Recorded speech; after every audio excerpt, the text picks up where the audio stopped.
গণভোট যদি ব্যর্থ হয় সরকারকেও ব্যর্থ করে দেওয়া হবে। ওই গণভোট মানতে আপনাদেরকে জনগণ বাধ্য করবে ইনশাআল্লাহ। আপনারা 91 সালের পরে ক্ষমতায় এসে বুঝেন নাই কাকে কেয়ারটেকার সরকার বলে,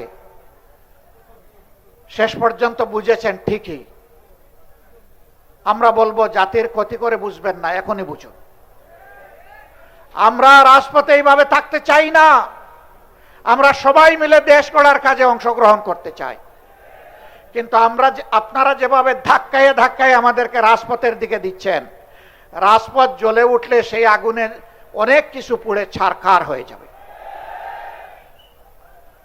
24-এর একটা চমৎকার স্লোগান ছিল আমাদের সন্তানদের, লেগেছে রে লেগেছে, রক্তে আগুন লেগেছে, রক্তে আগুন ধরাবেন না। এই প্রজন্মের আর পরীক্ষা নেবেন না। এরা পরীক্ষিত, এরা বিজয়ী, এরা বীর। এই জুলাইকেও ধামা চাপা দেওয়ার জন্য কত কসরত, এইটা ওইটা। 71 সাল অবশ্যই এটি আমাদের গর্বের, এটি আমাদের ইতিহাসের সোনালী অংশ। 24 টানতে গিয়ে 71 টানতে হবে কেন? 71 থাকবে 71-এর মর্যাদায়, 24 থাকবে তার মর্যাদায়। এই 24 আমরা হারিয়ে যেতে দেব না ইনশাআল্লাহ। 24-এর বীরদেরকে যথাযথ রাষ্ট্রীয় সম্মানে সম্মানিত করতে হবে, সে শহীদ হোক আর গাজী হোক।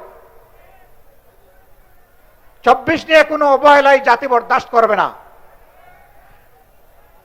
24-এর ঐতিহ্য নিয়ে গড়ে ওঠা জুলাই স্মৃতি জাদুঘর, এইটাও ভুলিয়ে দেওয়ার চেষ্টা করা হচ্ছিল আপনাদের দাবি এবং সংসদে বিরোধী দলের দাবির কারণে। ওয়াদা করা হয়েছে আগামী 5 তারিখ খুলে দেওয়া হবে। আমরা কিন্তু এটা আগেই ভিজিট করে এসেছি। সেই ভিজিটে নাহিদ ইসলামও ছিলেন, আমিও ছিলাম, আর ওই সংসদের অবৈতনিক শিক্ষকও ছিলেন। আমরা যদি আবার গিয়ে দেখি এর মধ্যে কোনো পরিবর্তন আনা হয়েছে, আমরা আবার গর্জন করব। আমরা চুপ থাকবো না, তার প্রতিবাদ করব। যদি কোনো ঐতিহ্য গায়েব করা হয়ে থাকে, 16 আনা তাদের কাছ থেকে আমরা তা আদায় করে ছাড়বো ইনশাআল্লাহ। সম্মানিত ভাইরা, আমাদের সাফ কথা, গণভোটের গণরায় মানতেই হবে। যারা জনগণের ভোট মানে না, এরা গণতন্ত্র মানে না, এরা গণতন্ত্রের শত্রু। আমরা চাই না এই সরকারকে আমরা গণতন্ত্রের শত্রু বলি। দেরিতে হলেও আমরা অনুরোধ করব, ফিরে আসুন, ফিরে আসুন। জনগণের রায়ের প্রতি আপনারা সম্মান প্রদর্শন করুন। দুধার চকলেটে একাকার হয়ে ওঠা প্রাণ লেয়ার, সম্পর্কের মিষ্টি ম্যাজিক।